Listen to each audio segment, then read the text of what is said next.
90.3 WHPC, the voice of Nassau Community College. Welcome to another edition of From the Press Box on this 16th of August, 2021. And for the first time in over 15 months, my brother and I, and the whole station in general, is now back in our studios at Nassau Community College. This is like one of the greatest things in the world. Woo! And we are extremely happy. We love it. We love it. This is like incredible. We are back, even though there are advantages to doing it via Zoom. You know, at 10 o'clock. Yeah, more sleep. You know, you have the option to wear pants, but I always wore pants because I didn't want to stand up by mistake. Just in case. You know, I don't want to be one of those guys. You know, you hear stories about people on Zoom. It's like, well, they have commercials like that now. I know, but it's like, what type of person would actually do that? You know, you Not work, me. Not me. I always wear pants. Pants are mandatory. I always wear pants. I always wear a shirt too because I'm not in the best of shape. I am aware of that, brother. And you aren't either, brother. I am also aware of that. So I used to be in shape, baby. I had a 2-pack, not 2-pack Shakur. So anyway, we are back in the studio. Some things have changed. First of all, the AC is nice. It's very nice. Quiet as hell. We have these beautiful, slim air conditioners. They don't make any noise. It's just beautiful. But, brother, you know what they've done? You know what they've done to our bathroom? Let's not talk about that. Let's not waste time talking about the bathroom. Hold on. I just got to bring it up. Why? They put in those. This is what's going to get us hired. Have you been listening to sports radio lately? They don't talk about sports. Well, I don't want to talk about bathrooms. Well, this is what the people want to hear. No, they really don't. Yes, they do. You don't listen to the other stations? I do listen. Well, they don't want to hear sports. about toilets. Anyway, they changed the flusher.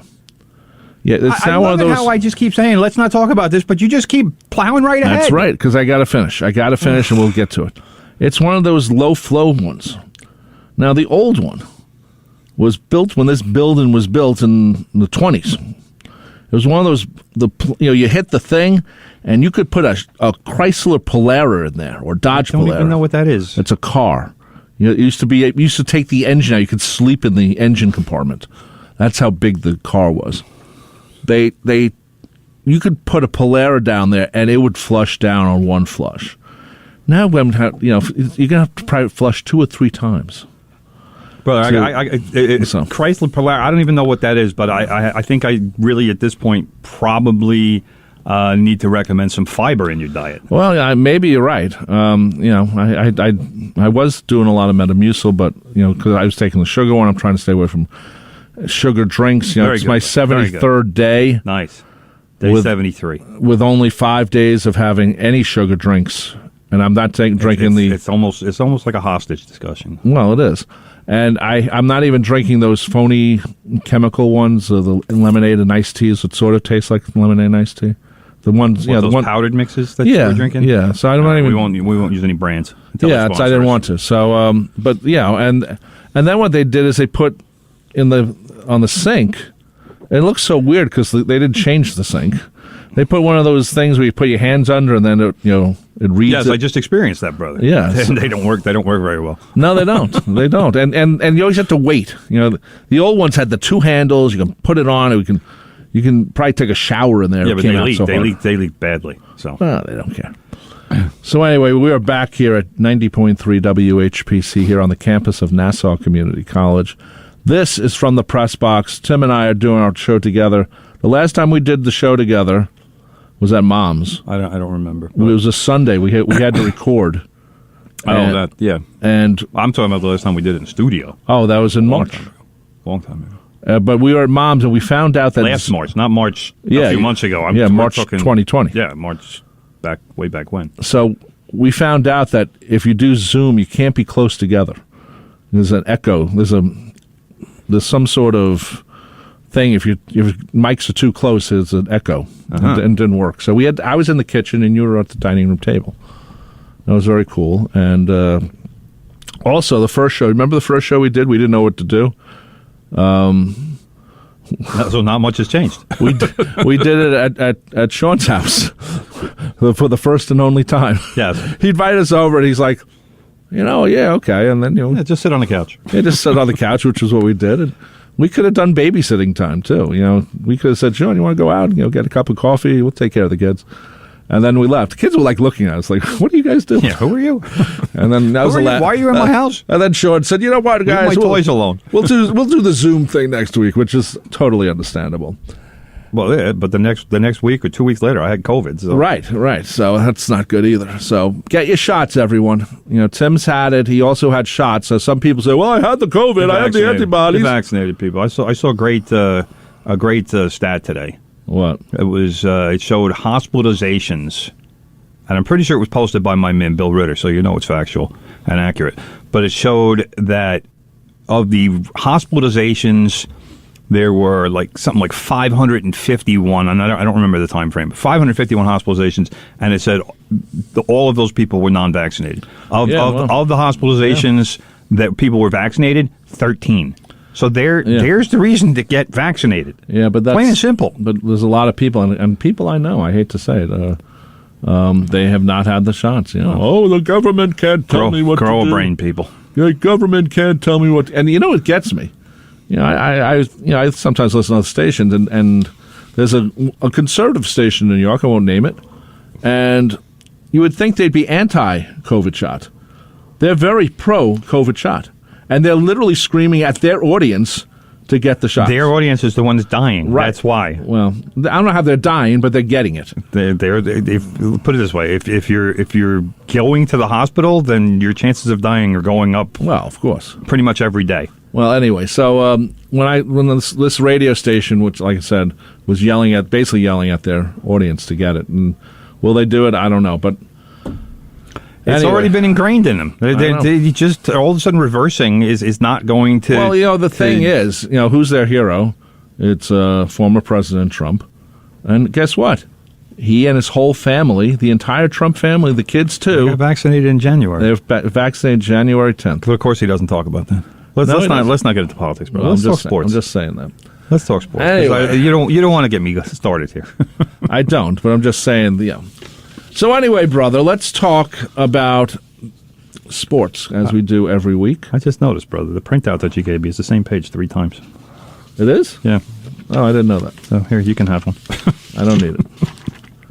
So anyway, the Yankees are playing very well. Most days they are. Though, then there are other days where they want to make you smash your head into a wall and just... Well, my favorite thing with the Yankees right now, brother, is it's I don't know, came up with it, just as an observation, but it's a perfect one. The Yankees are the only team to lose a Major League Baseball game in Iowa. Oh, well. Just want to let you know. They should have won that game. That was one of those games. I'll tell you this. I'm going to give credit to the person who wrote this because I thought it was the absolutely perfect assessment of how the Yankee season has gone. Even recently. I mean, if you look at the Yankees, they are 23-11 since July 6th, which that's outstanding. It's above 667. And they are 12-4 in their last 16 games. All right? Right. So Mike Axisa, I'm pretty sure I'm pronouncing this correctly, Axisa, on Twitter, and I believe at this point he writes for CBS Sports. He used to write for River Avenue Blues, which was started as a Twitter. He tweeted yesterday, every Yankee series in the last 6 weeks is 2 nail-biting wins and a soul-crushing loss that would be the worst loss of the season in any other season. And I read that and I'm like, yeah, exactly. Well, that's what's going on this year.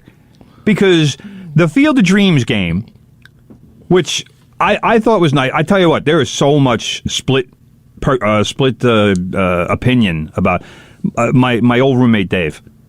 Literally told me that he wanted to vomit during the pregame ceremony because he hated it so much. He thought it was obscenely staged, and all the parts with Kevin Costner. He hated it.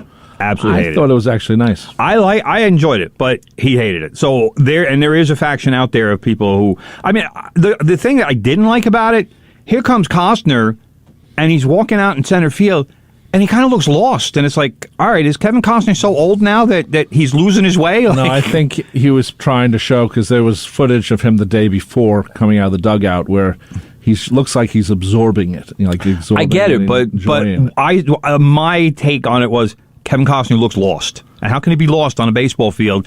And isn't somebody there to point and say, hey, go to the mound? Go. It just looked like... You got to remember one thing about Kevin Costner. He loves a long movie. Yes. Well, he loves a long, dramatic episode as well. So I'm sure, was just thinking, well, I'll just walk around a little bit more because, it'll be more dramatic. I have to wait for the players to come out anyway.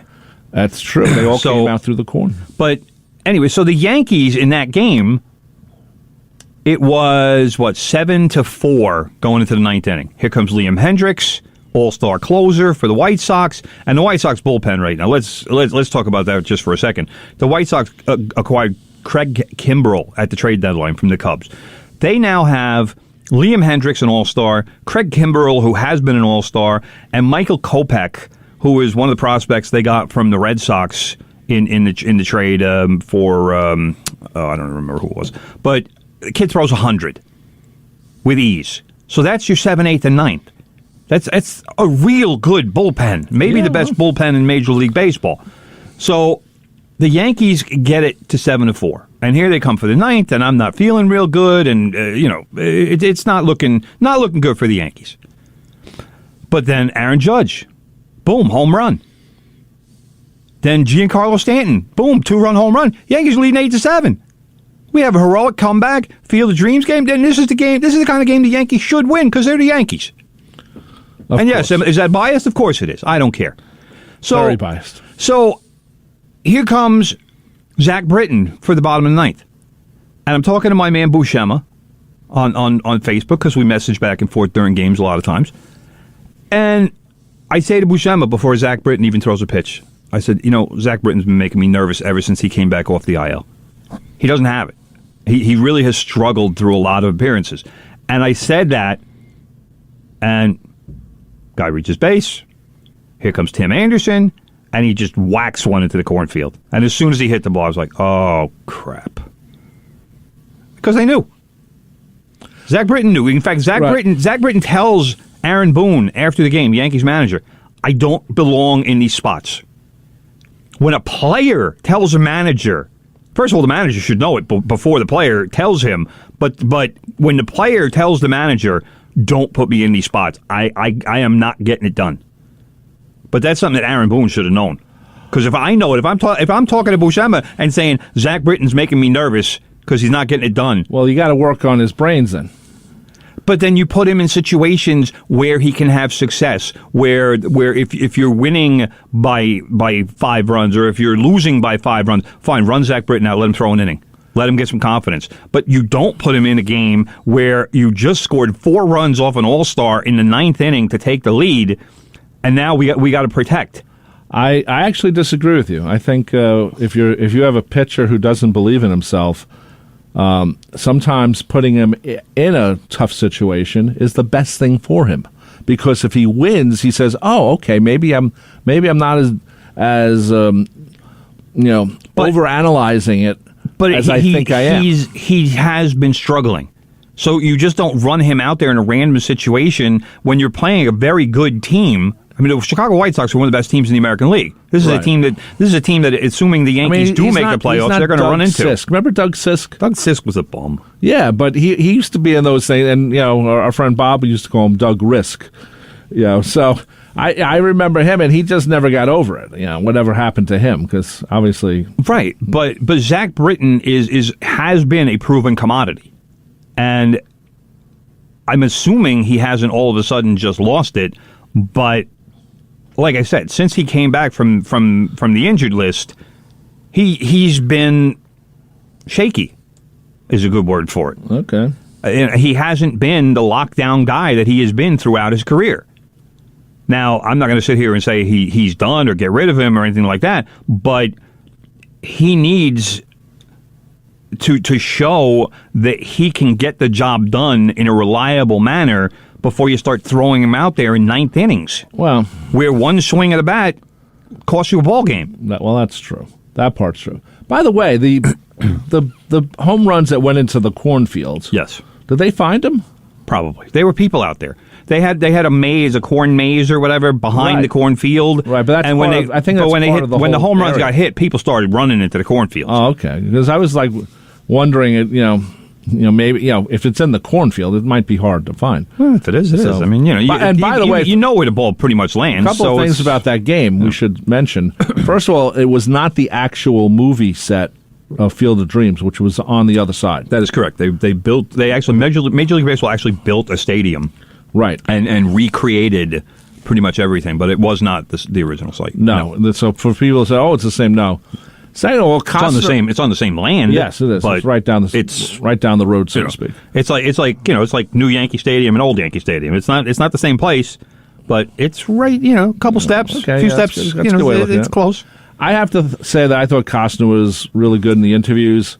I don't know how much credit he takes for the Field of Dreams movie. He didn't produce it. He didn't direct it. He didn't write it. He acted it. He did a very nice job acting it, and I thought the script was fantastic. Right. I'm going to give another shout out to my man Buscema because he said something that they should have done when Costner came out to throw out the first pitch. They should have had what's his name, Dwyer or something, the guy who played his father. Yeah. The guy who played his father. He should have caught the thing. And then he could have taken off the mask, and it could have been all dramatic. And yeah, that would, I'm surprised they blew that opportunity. That's probably a good idea. That would, he could have come out, given him a hug. The whole feel good story. I'm sure my friend Dave Dave Rosenbaum. I'm sure he probably would have vomited at that point. But well, I thought it was really good. I think Costner was in another really good baseball movie that no one thinks about, For the Love of the Game. It was all right. It wasn't great. No, that was a very good movie. I've seen it. I'm not sitting here saying like on something I didn't see. I've seen that movie several times. Kelly Preston was great in it, and Costner was the only problem I had with the movie. Anyone's ever been on the road that leads to the road that takes you to George Washington Bridge? Yes. This is going to Yankee Stadium. Yeah. And his car breaks down. Her car broke down. He stops. Yes. And it's like nobody there. There's no one there. Come on. If you've ever driven any time on that road, it is packed. I've driven on that road at 4 o'clock in the morning. There was traffic. Yeah. So I mean, that was my only thing. I'm like, we're missing a lot of traffic here. Yeah. And if he was no reality, it's movie reality. Do you think that some New York fan would have said, "Hey man, hey, that type of thing"? Right. I'll take you to the game. Come on. That type of thing. So and then they would have driven up to Harlem somewhere and dropped them off. So, hey, just go down the road. Yeah. So that was you're pitching today, right? I like that movie. I know you said you didn't like. I thought it was a good movie. I didn't hate it, but I thought it was a little overly sappy. Yeah, that was the thing. When I first started to watch, I didn't know anything about it. I was like, "What movie is this?" And then he cuts his like the massive cut in his hand with a power tool or something. Yeah. Major League Baseball players aren't using power tools. Bob Ojeda. He used the. What are you talking about? Bob Ojeda when he cut part of his finger off. I don't remember that. I remember Bobby Ojeda. Well, then he's an idiot. He was on the Cleveland Indians at the time. Well, he got hurt in a boat accident. No, didn't he cut his finger? I don't think so. You're gonna have to look that one up. But I'm pretty sure it was a boating accident. Okay, well, either way, he was on the boat when those two pitchers died. That's true. That's true. But I thought he also cut his finger. Any major league pitcher who's cutting his own hedges is an idiot. Well, maybe plain and simple. Maybe that was me who was cutting my head. Because you never cut them. Yes, bro. Anyway, just to get it back to sports, Yankees wound up winning 2 out of 3 from the White Sox. Very encouraging. But yesterday, I'll tell you what, the Yankees bullpen, up until recently, has been a strength for several seasons. Right now, the Yankees are. It's not a strength by any means. Aroldis Chapman is on the injured list. The bullpen has become very short. Chad Green, just on Saturday, just stupid. He's throwing fastballs. Jose Abreu can't catch up to his fastball. And what does he do on a 3-2 pitch? He throws him a breaking ball. Abreu crushed it. I don't understand how me watching baseball games knows this and the pitcher and the catcher don't. Right. And Chad Green, who's throwing 98, and the guy and Abreu cannot catch up to his fastball. And why would you say, "Oh, let me dial it down so he can"? Stupid. Just throw another fastball. The worst that's going to happen is he's going to foul it off. And instead, he throws a breaking ball that barely broke. It was just like a helicopter ball, and just boom. So that tied the game. The Yankees actually wound up winning that game, though. But this is what there have been no easy games for the Yankees this season, or very few. Well, it's all 1- and 2-run games, which means you have to get your bullpen out there. Like yesterday, Lucas Licky comes in for the 9th inning. This is a guy, I mean, has he pitched well this season? Yes, he has. But this is a guy who was a non-roster player at spring training. He barely made the team because he had a very good spring training. But this is not the guy you envision closing games for the New York Yankees. Is it because they're just not in, they don't want to spend the money? No. That they have these people. Come you don't. on. Well, we don't know the names. Yankees don't want to spend the money? Yes. No. Hal is a lot more frugal, and he's a lot more level-headed than his dad. Hank is gone. Not that he had any say, let's put it this way. First of all, I don't even know who you're going to spend the money on. Because everybody nowadays has guys that can throw 100. Like the Yankees brought up Steven Ridings. He's from Comac. Little Long Island shout-out for Steven Ridings. And like I said this a couple weeks ago on the show, his first pitch in the major leagues, 101-mile-an-hour fastball. You can't teach that. No, but, But everybody has guys like that now. And then I worry about guys like Jacob deGrom. He's out until September. We still don't know what's actually wrong with Jacob deGrom. Yeah, well, guess what? He's not coming. I don't think he's coming back either.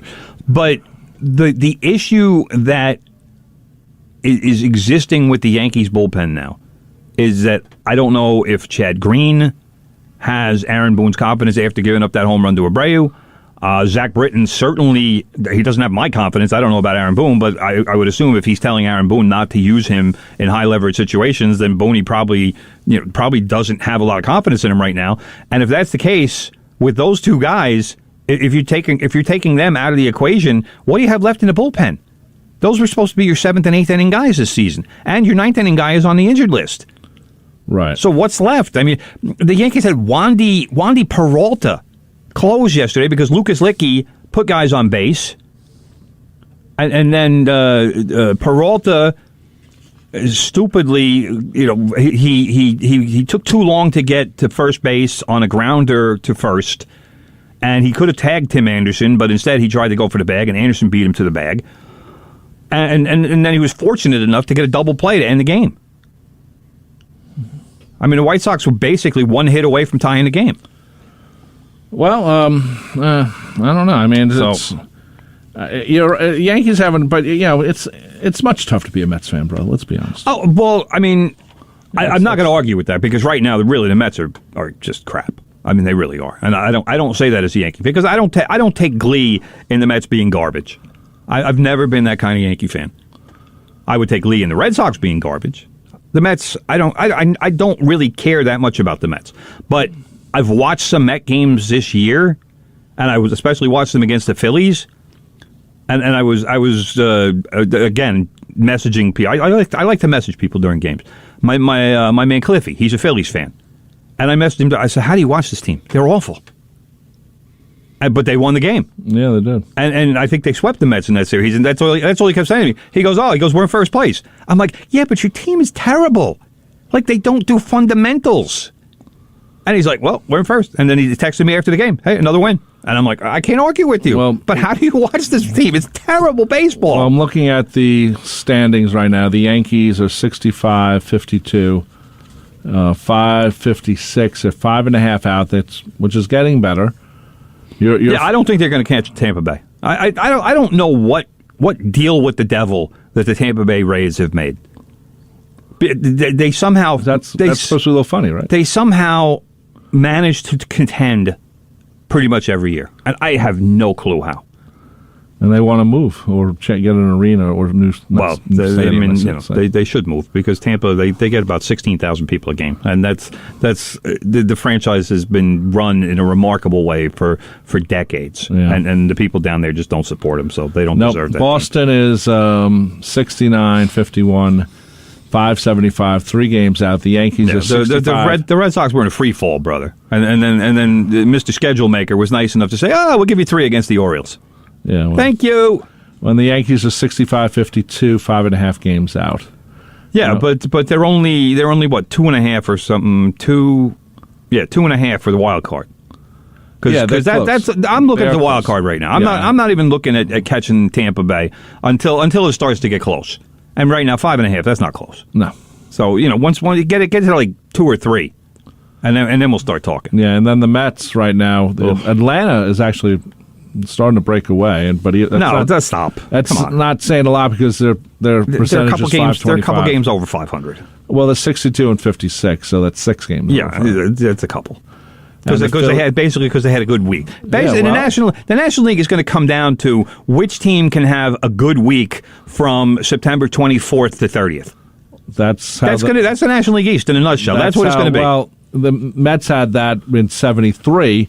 Except it was a week or 2 earlier. Well, whatever. But it's going to like the Braves. I remember seeing this last night when I was doing show notes. The Braves are 8-2 in their last 10. In the National League, that's National League East. That moves the needle. Yeah, it does. And the Mets are 3-7 in their last 10. Exactly. They're 59 and 58, 504. They're only 2.5 out. And Philly is 61 and 57, 517, 1 game out. Miami and Washington are just not even close. No, don't even bother with them. Anyway, bro, before we get to the Mets, let me just point out one last thing. We'll talk about some Mets. 4 players on the COVID-19 list. Anthony Rizzo is supposed to possibly work out with the team as early as today. Jordan Montgomery is actually supposed to start tomorrow as part of a doubleheader with the Red Sox. Garrett Cole, who was on the list, is supposed to start tonight in what will be a makeup game with the Angels. So some health is starting to return. Gary Sanchez is still on the COVID list, and Clay Holmes, the relief pitcher, is on the COVID list. They'll both probably be out for another week. Hold it, brother, hold it. I just found out Bob Ojeda did cut off the tip of his middle finger, was severed by an electric hedge trimmer. So that's just stupid. That happened in 87. I don't care when it was. Players were still making 88. Players were making plenty of money back then. So yes. Was it 35 years ago? Yes. Did he still make plenty of money to hire a gardener? Yes. Well, who knows? Anyway, I just want to let you know I was right. Athletes, stay away from sharp objects or sharp any sort of device that cuts, and stay away from fireworks. All right, yeah. It's really not a difficult thing to do. I agree. Okay, brother, keep going. No, that was pretty much it. Okay. Gleyber Torres also last week with the thumb sprain. He's out. That has actually produced a nice story. Andrew Velazquez, a Bronx native, has been called up to replace Gleyber Torres. Always nice to see a Bronx kid make the Yankees. It's good. That's good. Let's talk about our friends, the Mets. They had a picture. I don't know if it was in the Post or what, but I'm not sure Uncle Stevie is an official New York State resident. I'd have to find out because they talked about it. They showed a picture of his beautiful mansion down in Florida. Right. And usually there's a lot of people from New York who have money. He can afford more than one mansion, brother. Yeah, but a lot of times they moved to Florida for tax purposes, and you have to actually be in the state for 182 days. You have to be there a half a year plus a day. Right. And I'm wondering if he's, who did that a lot was George Steinbrenner. Derek Jeter, A-Rod. Although Derek Jeter is a full-time Florida resident right now he is. But you remember they'd fly home. They had like 2 days off. Hey, I'm going down to Florida for a couple of days. Well, I don't even know how you establish all of that. Like you said, All-Star break. Hey, I'm going to Florida. You get 3 days. All right. Well, who's keeping track? You might have to show it if you have a house somewhere else. I guess if you have only one house in Florida, that's a pretty good deal. But if you have another place. If you have 2 places, if you're lucky to own 2 houses. Right. Well, I mean, Jeter built St. Jetersburg, as they like to call it, right outside of Tampa, because that was where all the Yankee stuff was going on. So he built this absurdly large mansion. That's why they call it St. Jetersburg. and then wound up being part of the team or part of the group that bought the Miami Marlins. Right. So now he's in Miami all the time. Yeah. So he needs another place down there. He sublet the house to Tom Brady last year. Right. Because when Tom Brady obviously went to the Tampa Bay Buccaneers, and now he's looking to sell it. There's this house that he took all his time and energy and money to build, and he was like, oh yeah, I can't live here. Would you want to live in Florida? I wouldn't mind. No. I wouldn't mind, but I would have to live in a cool place in Florida, like Miami or someplace, or whatever. Anyway, not where all the crazy people live. Last night the Dodgers just beat the crap out of the Mets. It was embarrassing. It really was. National televised game. ESPN game, 7:00. Brandon Drury pitched the ninth inning for the Mets. Oh my God! And then Kevin Pillar had to relieve him because he gave up a bomb of a home run. And so for whatever reason, Luis Rojas, I don't know if there were players just sitting there saying, "Oh, I want to pitch. Why are you relieving a position player? What's the point there? Luis Rojas made a couple of moves recently that I just didn't understand. The other Carlos Carrasco pitched 2 innings. Was it yesterday or 2 days ago?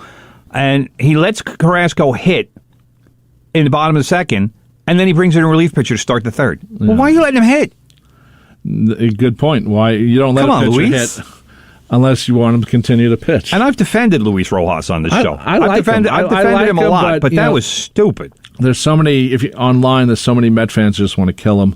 And I like I said, I dropped out some of these Facebook pages. I just got sick of seeing the anger.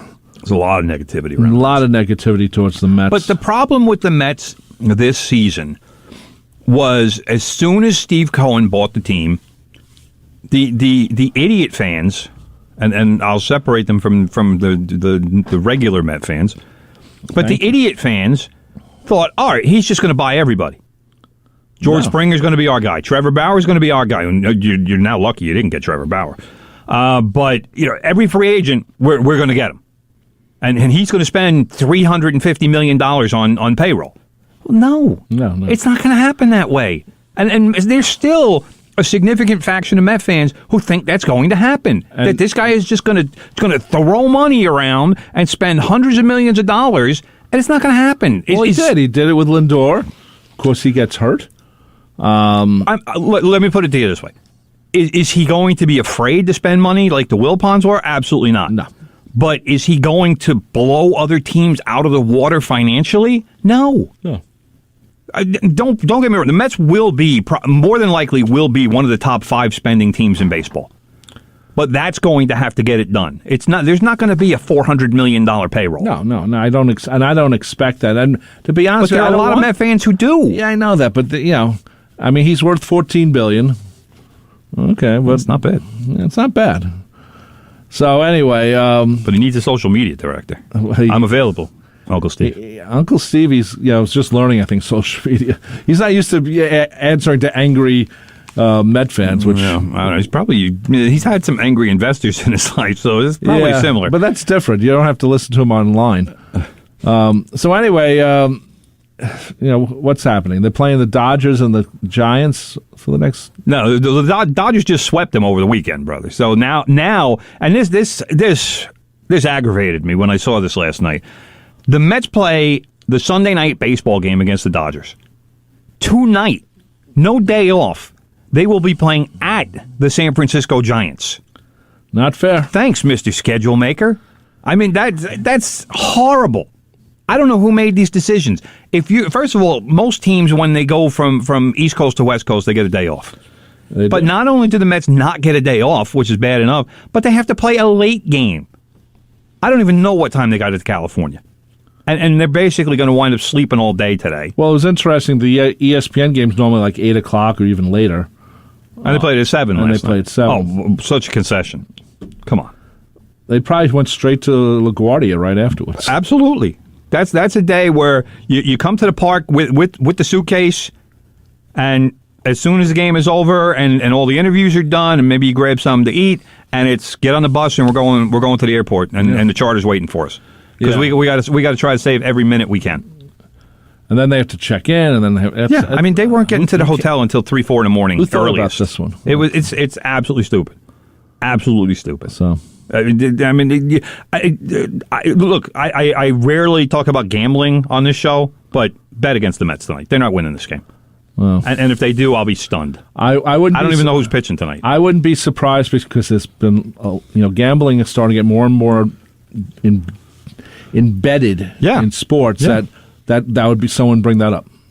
It's a legitimate point. Yeah. First of all, it's tough enough for East Coast teams when they go out west. Right. I used to notice this when I was covering arena football back when I was up in Albany.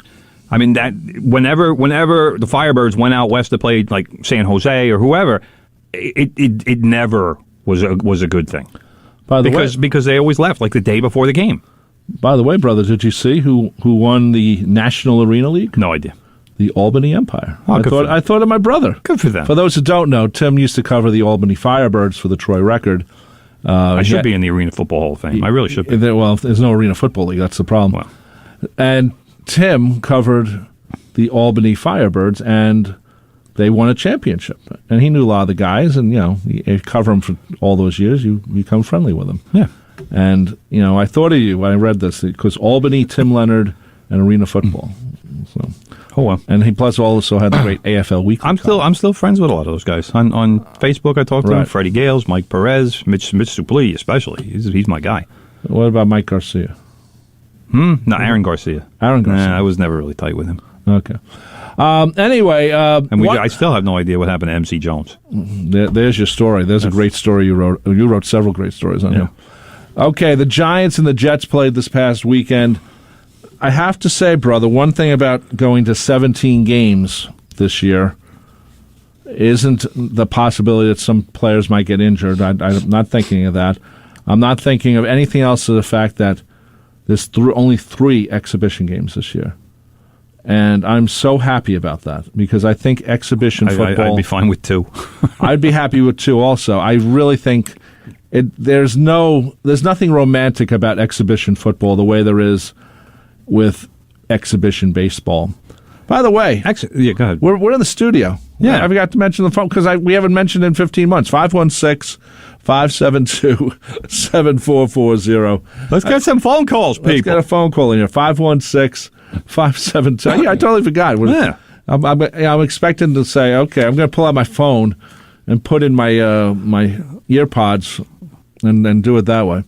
But that's one of the cool things about the 17-game season. Now, I would have went 18, but eventually it will be. But probably. I mean, because let's put it this way: the only thing exhibition games are being used for these days is to find out who the last 8 players on the roster are going to be. Right, and my problem is they charge regular season prices. Right.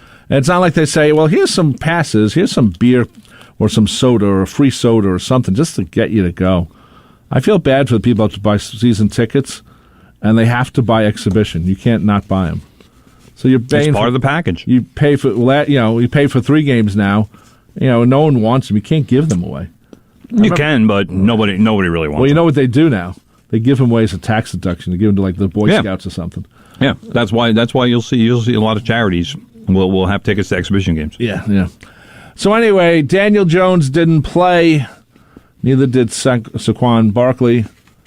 But you don't expect them to play in these situations. No, Saquon is he's still questionable for opening day. So I mean they're bringing him along slowly. But Zach Wilson did play for the Jets, right?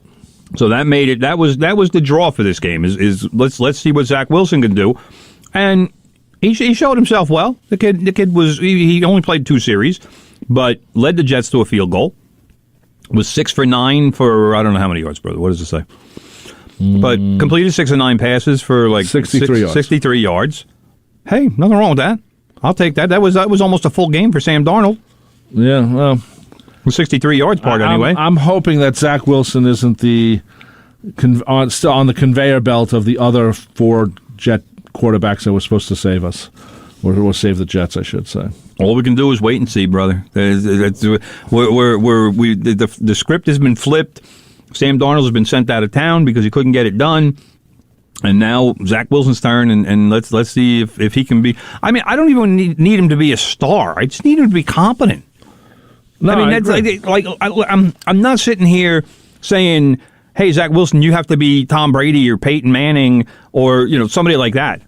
Just like don't fumble the ball like Daniel Jones does all the time, and don't throw interceptions at the worst possible moments, like Sam Darnold or like Mark Sanchez did, especially. Right. But right. I just need competence. And then we can start, let's do, little baby steps. We'll start with competence, and then we'll get to stardom. And if stardom doesn't come, but we can get like real competent, I'm fine with that. Yep, I agree. How many star quarterbacks are there in the league? There's 7. Probably about that. Not everybody's going to be Patrick Mahomes. Well, I wouldn't mind not, okay, you can't be Patrick Mahomes, but at least, be some sort of leader. I'll tell you what, I liked his leadership qualities. I liked it because he was with all those guys at the Islander games during the playoff run. Right. Yeah, he was good. He made sure he was with his guys, especially with the linemen and the crazy guy with the mullet. It was good to see him with those guys. And it was good to see him there. The guy drinking the beer? Yeah, with the crazy guy. I forget his name. With the mullet, though. He was awesome. But it was good to see him. And he's not, just like, oh, I'll show up on Sunday. It was, hey, I'm hanging out with my guys. And that's what leaders do. If you're going to be the guy who is going to be the leader of this team, you have to be there with them. And you have to hang out with them. And you have to, maybe get sloppy drunk with them every once in a while. And pick up a tab because you just got the contract that guaranteed you $35 million. I always think of the movie North Dallas 40. Right. They have those giant parties. That's the football movie, bro. Mitch Suplee, back to him. That's the football movie of all time. But that's all part of the whole bonding, leadership, and because guys want to see, hey, what kind of person is Zach Wilson? Yeah. Is he going to be like the prima donna jerk who maybe does win us some games? Or is he going to be the guy who's with us and the guy that we know that when stuff goes south that he's still going to be able to get it done? Okay. Well, by the way, where did you see Salah running up and down the stairs at MetLife? Was that on TV? It might have been on Twitter. Oh, okay. I didn't see that. No, it wasn't. It wasn't a highly publicized thing, but yeah, the Jets coach Robert Saleh. I think it might have been Jordan. No, Jordan Randle covers the Giants. I forget who it was, but I saw it on Twitter. He was running the steps at MetLife Stadium. That's tough. Hey, he's a fit guy. He's motivated. Anyway, let's talk about the Knicks. We've not talked. Last week we should have talked a little more about the Knicks. We should have talked something. We didn't talk at all. We didn't talk at all about. But there's some good stuff going on at the Garden. You can't really say that too much. And like the last time we mentioned the Knicks was when they kind of blew draft night. They did. I wasn't thrilled with draft but you night. know what? They had a great season, and they re-signed most of their team. And which I'm still kind of on the fence about because I like that they brought the guys back, but the thing that I don't like is you had guys last year, Nerlens Noel, Alec Burke, and even to a lesser extent Derrick Rose. And Derrick Rose is a better quality player than Alec Burke and Nerlens Noel will ever be. But Noel last year made like $2 million. Alec Burke last year probably made about the same. Well, you just gave both of those guys $10 million a year for the next 3 years. I'm hoping that does not make them lazier players because they have managed to cash in. But you know what? That's a kind of an average contract for the Knicks, and that's not something. I get that, but you're talking they're about going to complain about. You're talking about a guy who basically both of those guys were pretty much fighting to stay in the league, and now. You just gave them $10 million. I mean, Noel got what, 3 years for 30? 32. 32, and Burke got 3 years for 30. Right. And Derrick Rose, they gave 3 years for 43. I was shocked by that. I'm not shocked by it necessarily, but I was shocked because then the Knicks turned around a few days later and wound up signing Kemba Walker. And Kemba Walker, I think, is actually going to wind up making less than Derrick Rose because he got basically what cap room the Knicks had left, which was about $10 million. Right. So, but Kemba's going to be happy playing in New York. Kemba should be happy playing in New York. The problem with Kemba is how much is left in his legs and especially his knee. because he's had some knee problems, and I'm curious to see how they manage minutes with Derrick Rose and Kemba Walker, because both of those guys certainly are capable of leading teams, right. and they're both capable of leading teams at high levels. But what neither one of them seems to be capable of at this point in their careers is playing 38 minutes a night. And we saw Derrick Rose in the playoffs wear down against Atlanta because the minutes, Coach Tom Thibodeau basically said, look, I need you. I desperately need you to play as much as you can play, because nobody else was getting it done. Julius Randle was a flop in the playoffs, and R.J. Barrett didn't do a whole lot, and the Knicks really couldn't shoot. But Derrick Rose was getting it done. Derrick Rose was old Derrick Rose. Yeah, well. And by old Derrick Rose, I mean the 23-year-old Derrick Rose, not the 32-year-old Derrick Rose. Yeah, well, Derrick Rose, when they brought him, and we find out him and Thibodeau will really, get along very well. They were on the same wavelength. That helps tremendously, and that's probably why he got a 3-year deal, maybe instead of a 2-year deal. And I can see him. You know what? If he wants to go into coaching, I can see him becoming an assistant coach when he retires. I don't know. I mean, I don't know how many guys want to actually do that these days, especially with the money that they make. It's you know what? Some of them want to prove that they can do. If they just want to stay in basketball, then sure. I mean, that's. I was going to say, whoever thought Patrick Ewing would become a coach with all the money that he made? But he for years wanted to be a coach, but he didn't want to do the assistant thing as much as everyone wanted to prove it first. But look at Doc Rivers. Doc Rivers, I thought was a great coach. He still is a great coach. Yeah. I mean, it's a matter of perception too, because some Larry Bird, guys Magic. Larry Bird wasn't such a good coach. They weren't good coaches, but they at least wanted to prove it. But some guys, you look at the situations that some coaches get put into, and you can look at Steve Kerr, you can look at Steve Nash. Neither one of these guys did any assistants, years right. as an assistant. Patrick Ewing, I think, looked at it and said, well, how are they any better than I am? No, that's a good point. And I can't blame Pat for that. But now Pat's in a situation at Georgetown where he's got a job for life. And if I mean, he can literally keep that job for as long as he wants. And if he wins the NCAA tournament, that's not going to happen. Well, he's going to be more than a hero. For life. Of course, he'd be the hero. But that's not going to happen at Georgetown. You don't think so? No. Why not? The Big East can't recruit anymore. They can't. They're so far down on the list of conferences. Anyway, we'll get into that. We'll get into that in a month or so, brother, when college basketball starts to get back. But where were we? Oh, Knicks. The other move that I thought really, as much as I'm not the biggest Julius Randle fan.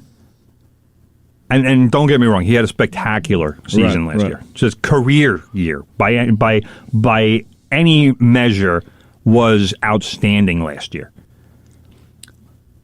But I said it during the season last year, and I'll say it again. I don't know that he's the guy that you want to say, all right, this is the face of our franchise. But now he is. Now, that being said, to extend Julius Randle for 4 years at $117 million, I thought was genius. Because in the NBA today, with the amount of money that guys are getting paid, Kevin Durant just got 4 years for $198 million for an extension. And I would do that for Kevin Durant any day of the week, because Kevin Durant, as far as I'm concerned, is the best player in the NBA. But that's $50 million a year. That's a lot of money, man. It's a lot of money. And I'm not going to say that 4 years for $117 million isn't a lot of money, because obviously it's an insane amount of money. But in the NBA, it really isn't a bad contract. For a guy who gave you 25 points, 10-plus rebounds, and 6 assists a game last season. Now, that being said, the other move the Knicks made in free agency was they signed Evan Fournier from the Celtics, 4 years, $78 million. All right?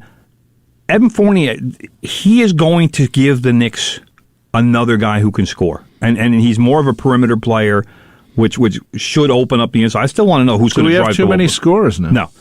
Never. But I still want to know who's driving the ball to the basket for the Knicks, because I don't necessarily. I mean, Kemba should, if his knees hold up, then he'll be that guy. But if you're looking at the reason that I thought it was smart for Julius Randle and smart for the Knicks to sign the extension now. Randle's coming off the season of his career. Too many guys don't cash in when that happens. There was a guy from the Lakers. I can't remember. I'm blanking on his name. Stupid guard. Who just he turned down a $75 or $80 million extension from the Lakers like early last season because he said he wanted $100 million. He just signed a 1-year deal for $5.9. You just basically said no to $75 million. But that's why this is a good move for the Knicks and for Randle, because Randle cashed in. If you look at what the Knicks have done, signing Fournier means that Randle's points per game probably will go down this season because he now has more help. Same goes for Kemba Walker. So if Randle, let's put it this way, if Randle averages, let's say this season, 19.5 points a game, instead of people looking at, well, all right, how does that look in the grand scheme of things? Because here's Fournier, and does that help? Are the Knicks winning more games? Because he now has more help. He doesn't have to score 25 a game. And do his rebounds maybe go down a little bit? If all of his numbers across the board went down let's say Julius Randle this year averages 19.5 points, 9.7 rebounds, and 4 assists a game, because now the Knicks have 2 legitimate point guards on the roster. He's not going to have to handle the ball as much as like he did last year. Right. All of a sudden, the media voices, and I really hate putting some of this on the media because they write what they write, but you're part of the media. I understand that. That's why I'm saying it. I'm part of the media. No, let's not go crazy. But they're going to write like, what's wrong with Julius Randle? Because that would be a theme to the story without really examining the reasons. Right. And instead of going, and then would it be, well, do the Knicks want to sign Julius Randle to a max contract, which is what it would have taken? And like I said, it would have cost them $80 million more. Because now you're making Julius Randle a $40 million plus a year player. He's not that good. No, but it's probably easier to give him a 4-year deal at that now than to worry about after next season or whatever. Right. That's why I thought it was such a great move. Yeah, and it's not like the people at MSG don't have the money. They just did some stock buybacks. So anyway, let's quickly mention that Roger Federer will not be playing in the U.S. Open, which starts beginning of next week. Couple of weeks. He is undergoing knee surgery. 3rd knee surgery. That's a shame. I was looking forward to seeing him.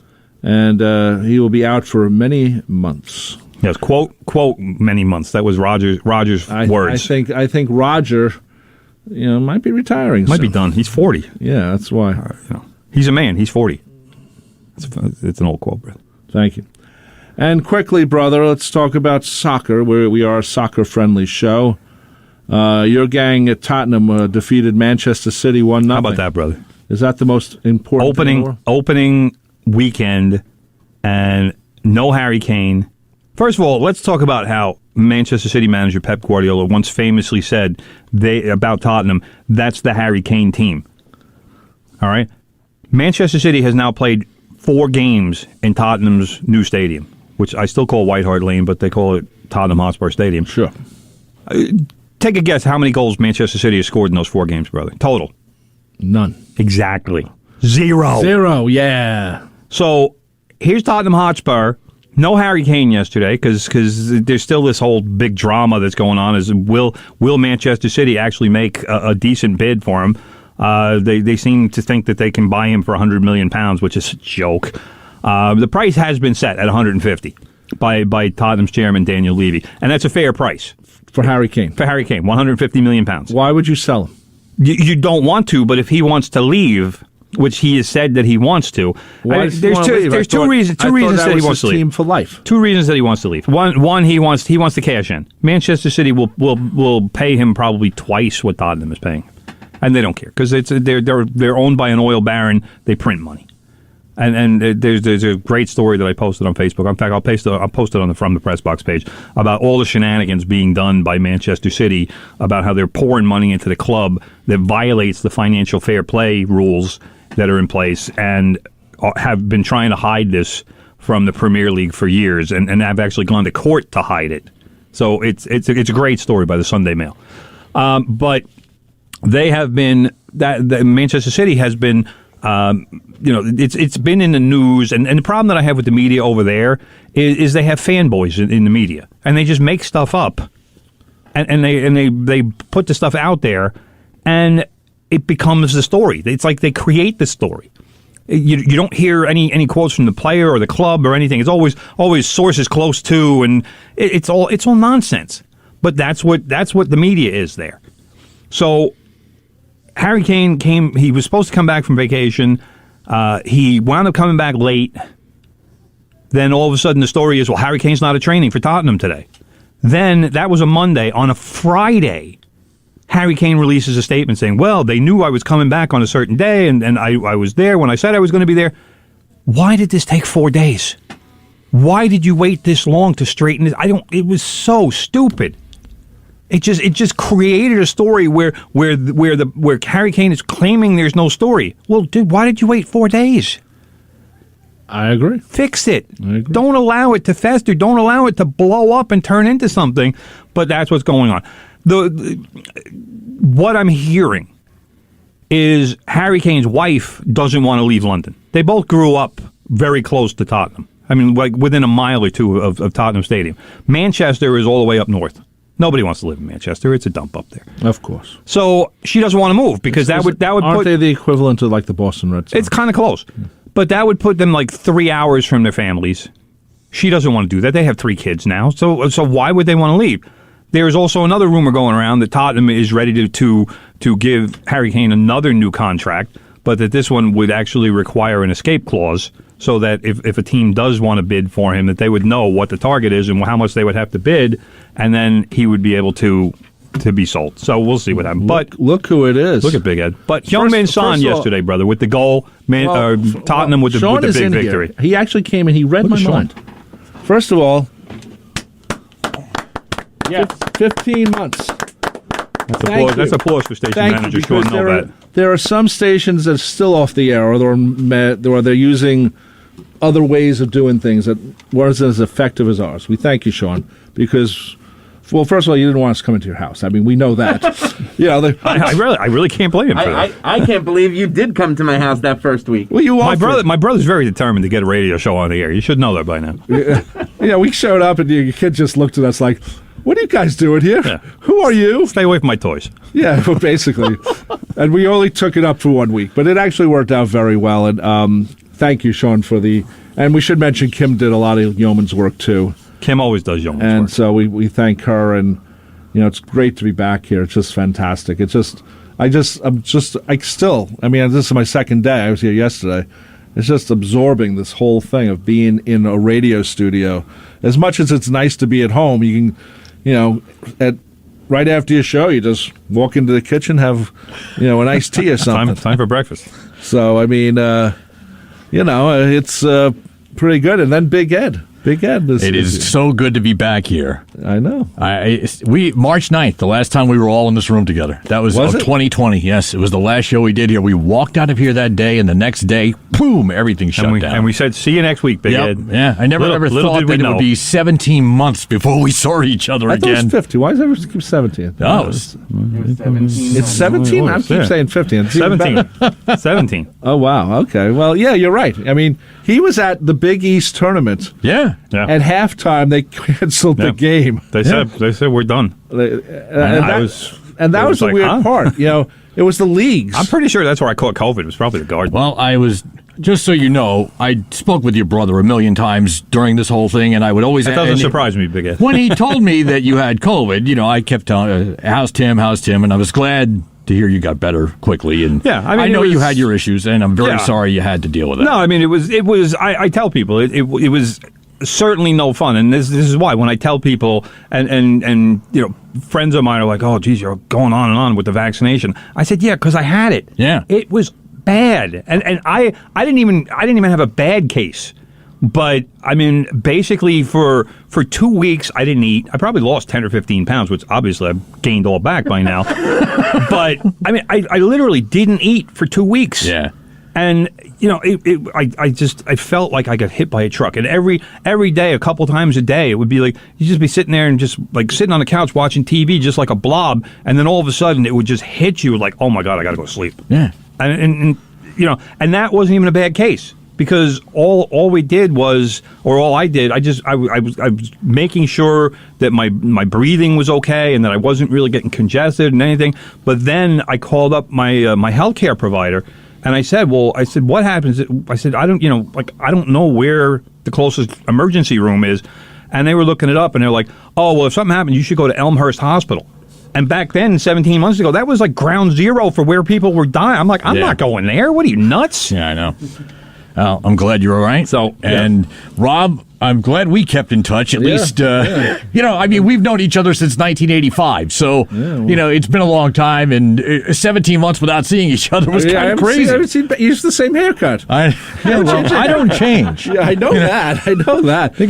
I got some good stories of a radio station we're talking about, and it's not ours. You think our place is crazy? Anyway. But it's great to see Ed back. Good to see you guys. It's great to see Sean. Great to hear you guys. Thank you, Sean, again, because, as someone, we have a new nickname for you, by the way. A listener. I'm a little nervous. No, you're going to love this nickname because you have another nickname from where other stations you worked for. That's dismissed now. Okay. A listener, I was talking about how, we had to have an iPhone and we had to have an app on the iPhone and then you had to have... this other program, and you had to have a computer, which I didn't have at the time, but now I do. And you could do the show. You're welcome. Two different things. Timmy bought it for me. I thank you. But you had to have two working things, and they worked together. And she said his new nickname is MacGyver. And I looked That's always at a good nickname. And it's Tara from Deer Park, who was actually one of the people who donated money to be a guest DJ. Nice. We look forward to that, too, by the way. Go bring that back. And I said, that's a great nickname for him because, this is... Though I have to say, seeing the screen now, I had a little laptop. It's like this. These things hit my eyes. The screen hits my eyes because it's just so much bigger than my computer. So welcome back to Real Radio. Yeah. Let's let Big Ed do a show now. Yeah. Hey, this is crosstalk. This is what Big Ed loves. He knows what we're doing. So anyway, thanks. And you could have easily said, well, we can't figure it out. And you could have just sat back and done nothing. And we could have been on autopilot for 17 months. Yeah. And you could have easily said, screw this, I'm not doing it from home. So I thank all of you as well. Thank you. Thank you, Sean. We could have run that interview with George Vesey about 48 times. Yeah. Yeah, but it's just great. But you're right. We could have said, well, we don't know how to do this, or we don't want to do this. I mean, I did my show from Maryland. We were at my cousin's. I was actually there. A family member's memorial service, and I'm in the hotel room in Maryland doing my show on a Friday night.